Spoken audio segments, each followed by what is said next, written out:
C'est la deuxième vidéo du chapitre 18 du programme Crystal Clear Electronics.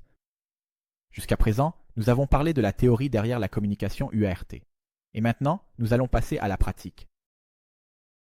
Nous avons déjà discuté du fait que le microcontrôleur Atmega 16A n'a pas de périphérique USB. Nous avons besoin d'une interface électronique entre l'ordinateur et le microcontrôleur. En termes simples, nous devons d'une manière ou d'une autre convertir la communication USB en communication UART. Cela se fait grâce à l'IC FT232R USB UART Interface de la société FTDI. On peut le trouver sur le circuit imprimé devant moi. Nous appellerons ce petit morceau d'électronique l'adaptateur FTDI à partir de maintenant. Dans les différents sites de vente en ligne d'électronique, vous pouvez facilement trouver des circuits FT232 avec les broches nécessaires. Sur un connecteur à broches, vous pouvez brancher sur la planche à pain. Une fois que vous les aurez, vous pourrez créer une connexion entre le microcontrôleur et l'ordinateur. Donc, pour tester les projets d'exemple dans les vidéos suivantes, nous aurons besoin d'une sortie de 12 volts. Vous aurez besoin d'une alimentation avec une sortie de 12V, d'une planche à pain, du microcontrôleur Atmega 16A installé sur la planche à pain, et enfin l'adaptateur FTDI. Et aussi un câble USB. Vous avez raison, nous devons connecter notre ordinateur à l'adaptateur FTDI d'une façon Avec un ordinateur portable. Donc je pense qu'à présent, Maintenant que nous avons tout énuméré, et maintenant, je vais vous présenter. Il vaut la peine de jeter un œil aux simples composants électroniques que nous avons devant nous. nous avons cet adaptateur FTDI devant nous. Le schéma utilisant la puce FTDI est montré dans la figure. La boîte marquée J4 est le connecteur mini USB. VBUS est la ligne d'alimentation USB de 5V, GND est la terre commune, et D+, et D- sont les deux lignes de données USB. Le VBUS de 5V alimente la puce FTDI. Le composant F1 est un fusible autoréparant. Si trop de courant le traverse, il va chauffer et augmenter sa résistance. Limitant le courant qui le traverse, les condensateurs et inducteurs supplémentaires sont responsables de la stabilité de la ligne d'alimentation. Cela produit la tension de 5V, qui est la tension d'alimentation pour tous les circuits connectés à l'IC FTDI. La puce d'interface elle-même est montrée au milieu du schéma. Nous n'expliquerons pas ici la signification de chaque broche. Si vous êtes vraiment intéressé, vous pouvez consulter la fiche technique du FT232R pour découvrir les fonctions des broches de l'IC. Le fait est que les lignes de données USB sont connectées aux broches 15 et 16 et les signaux UART, TX et RX sont disponibles sur les broches 1 et 5. Il est clairement visible que les broches de l'IC FTDI ne sont pas directement connectées au microcontrôleur Atmega, mais par l'intermédiaire d'optocoupleurs. C'est nécessaire car le microcontrôleur et l'IC FTDI ne partagent pas une tension d'alimentation commune.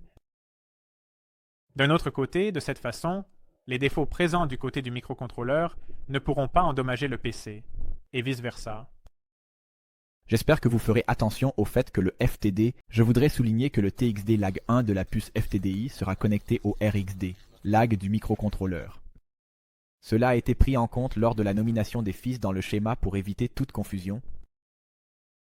Oui, c'est probablement l'erreur la plus courante lors de l'assemblage du matériel pour les communications UART. Ce que TX représente. Pour un appareil, c'est RX pour l'autre. TX vient du mot transmettre, Et RX vient du mot recevoir. ce qui peut être traduit par une blague. La prochaine partie du schéma est montrée dans cette figure. En haut, il y a le circuit d'alimentation. Construit autour du régulateur de tension linéaire 7805. En dessous, les connecteurs sont montrés dans la partie encadrée. En bas, la connexion du microcontrôleur lui-même. L'ensemble de l'unité matérielle est placé sur un circuit imprimé. Vous pouvez le voir ici sur le bureau. Voici le connecteur USB. La puce FTDI et les optocoupleurs qui sépare les signaux TX et RX. L'alimentation et ses composants peuvent être vus ici, pratiquement placés à côté des connecteurs d'alimentation. Ce n'étaient pas des déchets comme tout le monde le pense. À partir de maintenant, j'utiliserai le terme panneau de test pour désigner la plaque à pain blanche, et l'adaptateur FTDI désigne la carte de circuit imprimée noire qui peut être connectée à la plaque à pain, et nous allons le placer sur la plaque à pain. Pour faire fonctionner la conversion USB UART, nous devons apprendre à nos ordinateurs comment communiquer avec la puce FTDI via USB. Nous pouvons faire cela en installant des pilotes.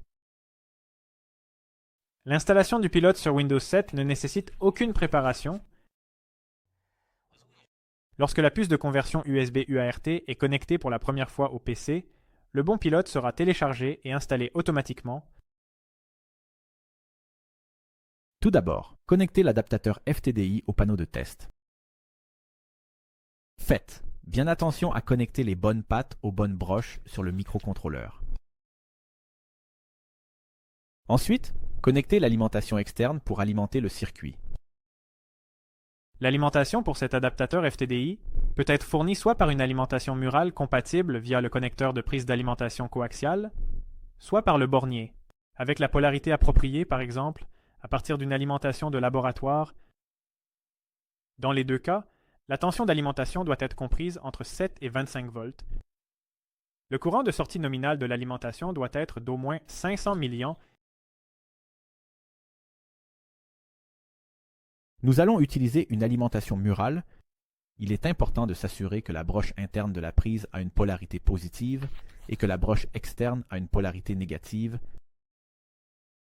La dernière étape consiste à connecter l'adaptateur FTDI à votre ordinateur à l'aide d'un câble USB. Nous allons le faire avec ce câble.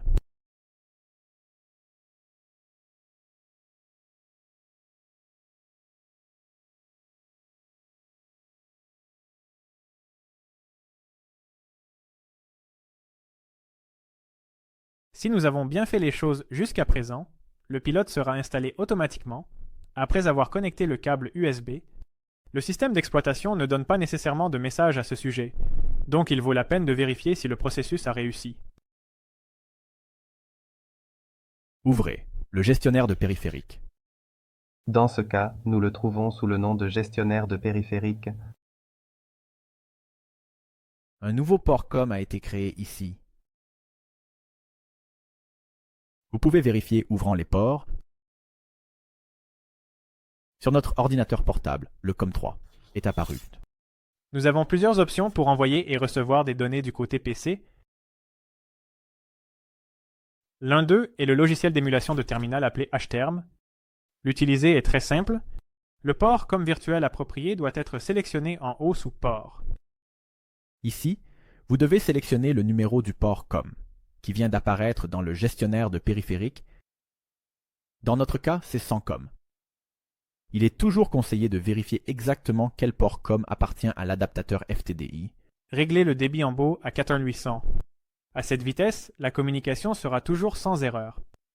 À des vitesses plus élevées, en raison de l'isolation des lignes de données par des optocoupleurs, les signaux deviendraient tellement déformés qu'ils ne pourraient pas être décodés sans erreur.